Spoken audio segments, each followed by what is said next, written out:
Hello student, मी professor Sneha संगा from SPM polytechnic college Kumte. आजच्या ह्या व्हिडिओ लेक्चरमध्ये आपण कोलम्स लॉ म्हणजे काय ते पाहणार आहोत. कोलम्स लॉलाच लॉ ऑफ इलेक्ट्रोस्टॅटिक फोर्स असं पण म्हणतात.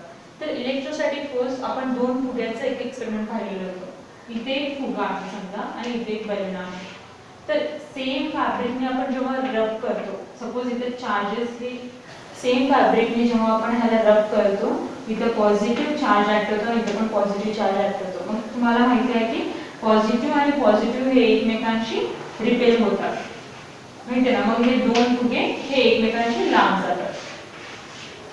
आणि जेव्हा इथे फॅब्रिकने आपण रब केलो आणि इथे प्लास्टिक फॅब्रिकने आपण रब केला असता, इथं पॉझिटिव्ह आणि इथं निगेटिव्ह फोर्स ऍक्ट होतो आणि डिफरंट फोर्सेस हे एकमेकांशी अट्रॅक्ट होतात, हे आपल्याला माहिती आहे ना. मग तेव्हा काय होतं, दोन फुगे हे एकमेकांशी जवळ येतात, ते चिकटतात. तर हे झालं इलेक्ट्रोस्टॅटिक. म्हणजे एक्झॅक्टली काय होतो, सपोज इथे एक मटेरियल आहे आणि इथे एक मटेरियल आहे. इथे एक ॲटम आहे, इथे एक ॲटम आहे. सपोज इथं एक पॉझिटिव्ह आहे आणि एक निगेटिव्ह चार्ज आहे. तर इथं अट्रॅक्ट होतो आणि प्लस प्लस असेल तर रिपेल होतो. म्हणजे इथं स्टेडी स्टेट असताना, म्हणजे चार्जेस हे इलेक्ट्रॉन्स इथं मूव्ह होत नाहीत, इथं कॉन्स्टंट असताना हे फक्त इथं एक्सचेंज होतात. एका मटेरियल पासून दुसऱ्या मटेरियलला दोन ऑब्जेक्ट असताना चार्जेस हे एकमेकांशी एक्सचेंज होतात. कधी? स्टॅटिक पोझिशनमध्ये. इथे इलेक्ट्रॉनचे फ्लो होत नाहीयेत, ठीक आहे. ॲटम्स हे इलेक्ट्रॉन्स फ्लो व्हायचं डिफरंट आणि हे स्टॅटिक मध्ये असताना फक्त एक्सचेंज होतात. दोन ऑब्जेक्ट मध्ये जे इलेक्ट्रॉन्स असतात ते एकमेकांशी एक्सचेंज होतात. तर कोलम्स लॉ आपल्याला काय सांगतं, इथे एक चार्ज आहे ते प्लस आहे, इथे अजून एक चार्ज आहे ते प्लस आहे. प्लस प्लस चार्ज काय होतात, एकमेकांशी रिपेल होतात. त्या डायरेक्शन आपण अपोजिट दाखवलं. तसेच सेम दुसरा केस, ते निगेटिव्ह आहे चार्ज आणि इथं पण निगेटिव्ह चार्ज आहे. तर हे एकमेकांशी हे पण रिपेल होतात, ठीक आहे. सपोज तिसऱ्या केस मध्ये इथं प्लस आणि इथं मायनस आहे, किंवा इथं मायनस आणि इथं प्लस आहे. तर हे एकमेकांशी काय होतात, अट्रॅक्ट होतात. तर आपल्याला चार्जचं फोर्स काढायचा आहे. ते कसं काढायचं, ते अट्रॅक्शन होत आहे तर आपल्याला डायरेक्शन माहित आहे. आपल्याला चार्जेसचं डायरेक्शन माहिती आहे, पण किती अमाऊंट ऑफ चार्ज म्हणजे त्याचं मॅग्निट्यूड काय आपल्याला माहित नाही. आपल्याला इथं मॅग्निट्यूड माहित नाहीये. मग मॅग्निट्यूड कसं काढायचं, मॅग्निट्यूड म्हणजे काय, किती अमाऊंट ऑफ. आता 1 कोलॉम का 10 कोलॉम, चार्ज हे कोलॉम मध्ये मेजर करतात, कोलॉम मध्ये मेजर करतात. तर किती अमाऊंट ऑफ फोर्स इथं ऍक्ट होतो आहे, हे कसं काढायचं. इथे समजा फर्स्ट केसमध्ये चार्ज Q1 ला फोर्स F1 ॲक्ट होत असेल तर चार्ज Q2 ला फोर्स F1 ॲक्ट होतो. आता केसमध्ये फर्स्ट चार्जला फोर्स F2 ॲक्ट होत असेल तर सेकंड चार्जला पण फोर्स F2 ॲक्ट होतो. आणि थर्ड केसमध्ये समजा फर्स्ट चार्जला फोर्स F3 ॲक्ट होत असेल तर सेकंड चार्जला पण फोर्स रिॲक्ट होतो. डिफरन्स असत नाही, त्याच्यामध्ये जास्त त्याच्यामध्ये कमी असत नाही. एका मटेरियल पासून दुसऱ्या मटेरियल मध्ये नेहमी सेम अमाऊंट ऑफ फोर्सेस तिथे ऍक्ट होतात, एक्सचेंज होत असताना. तर F1 आणि F2, मग F is equal to, suppose इथे चार्ज आहे, हे प्लस चार्ज आहे ना, हे Q1. सपोज इथे चार्ज Q1 आहे आणि इथे चार्ज Q2 ऍक्ट होत असेल तर F force is directly proportional to Q1 and Q2. म्हणजे काय, जसं चार्जेस चेंज, म्हणजे फोर्स जसं चेंज होत असतो तसं चार्जेस पण त्याच ह्याच्याने चेंज होत असतात. फोर्स इन्क्रीज झाला असेल तर चार्ज पण इन्क्रीज होतो, फोर्स डिक्रीज झाला तर चार्ज पण डिक्रीज होतात, दोन चार्जेस, ठीक आहे. F is directly proportional to Q1, F is directly proportional to Q2. कळते तुम्हाला. तर नंतर हा दोघांमधला डिस्टन्स, हे डिस्टन्स कसं चेंज होतो, F is directly proportional to Q1 upon Q2 upon R². म्हणजे काय, जसं सपोज इथं डिस्टन्स हे डबल आहे, हे जे R आहे डिस्टन्स जर इथं डबल असेल तर तर 1/4 होतो आणि हे डिस्टन्स जर ट्रिपल असेल तर इथे 1/9 होतो. म्हणजे r² वरती F it is directly proportional to 1/r².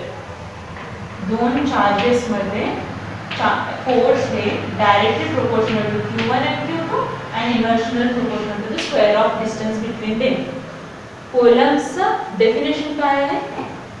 F the acting force is directly proportional to the both the charges and inversely proportional to the square of distance between them.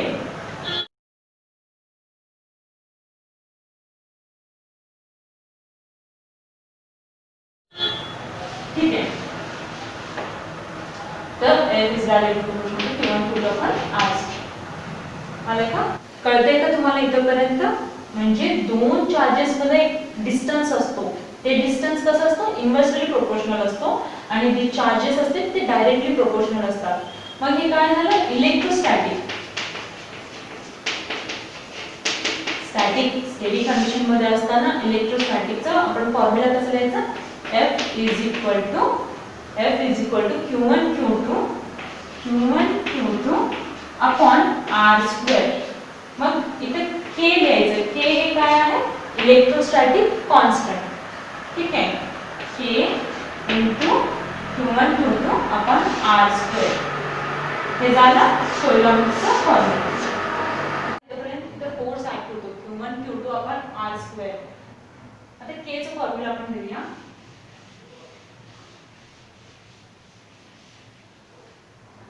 K is equal to 1/4 pi epsilon naught.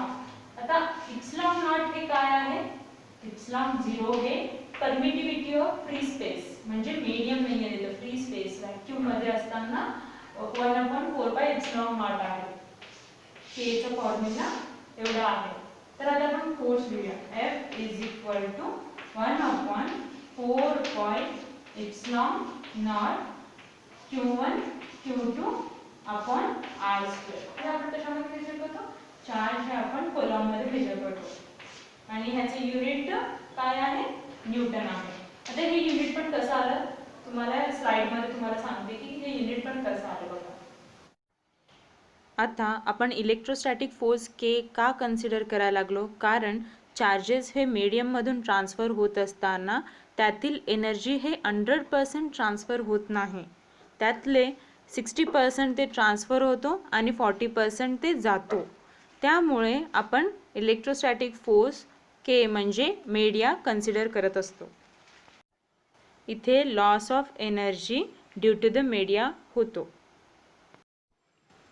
Epsilon naught म्हणजे absolute permittivity of free space. आपल्याला K हे काय आहे? 1/4 pi epsilon naught. Suppose electron हे एक म्हणजे दोन object आहेत. तिथे एक्सचेंज होत आहे. म्हणजे इलेक्ट्रॉन तिथं फ्री स्पेस असतो ना, मीडियम असतो. तर मीडियमचं जे आहे ते फॉर्म्युला हे आहे. सपोज आपल्याला मीडियम घ्यायचं असेल. मीडियमचं घ्यायचं असेल तर Fm is equal to 1/4 pi epsilon medium. ठीक आहे. आता हे झालं मीडियमच्या रिलेटेड. डिवाइडेड बाय मीडियम हे is equal to 1/4 pi epsilon m म्हणजे epsilon medium into Q1 Q2 upon R².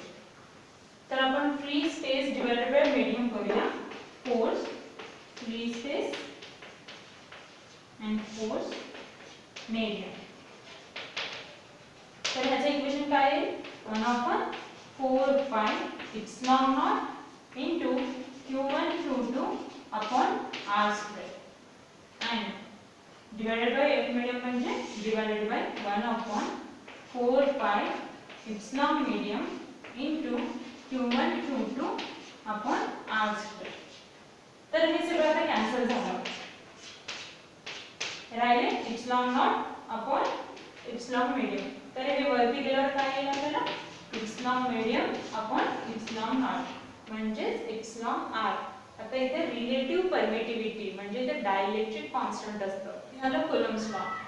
हे सगळं कशाबद्दल आहे? इलेक्ट्रोस्टॅटिक जेव्हा स्टेडी स्टेट मध्ये असतो